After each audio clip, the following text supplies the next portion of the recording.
کابل ښار کې یوې بمي چاودنې مرګ ژوبله اړولې. د کابل ښار د عیدګاه جومات دروازې مخې ته نن ماسپښین د ملکي خلکو په یوه ټولي کې بمي چاودنه وشوه.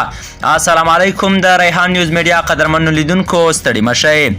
کابل ښار کې چاودنې مرګ ژوبله اړولې. د طالبانو ویان ذبیح الله مجاهد هم د یادې چاودنې پخلی کوي او ویې ویل نن ماسپښین د کابل ښار د عیدګاه جومات دروازې ته نږدې د ملکي وګړو په یوه تجمع کې بمي چاودنه وشوه چې له امله یو شمېر ملکي هیوادوالو ته مرګ ژوبله واوښته. ښاغلي مجاهد د مرګ ژوبلې کره شمېره په ډاګه نه کړه. تر اوسه پورې د دغه پیښې مسؤلیت کومې وسلوالې ډلې په غاړه نه دی اخیستی، خو د طالبانو د واکمنېدو سره داعش د افغانستان په ځینو ولایتونو کې په طالبانو او ملکي وګړو باندې بریدونه کړي دي.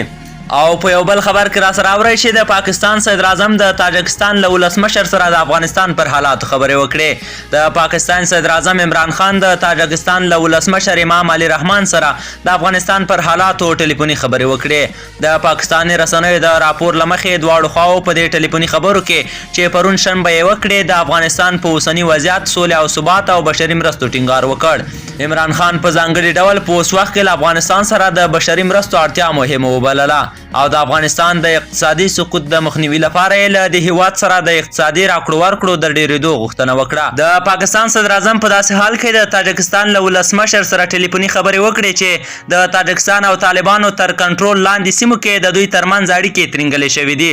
د تاجکستان ولسمشر په افغانستان کې د ټول شموله حکومت غوښتنه کړې او طالبانو د هغه دا غوښتنه د افغانستان په چارو کې لاسوهنه بللې ده.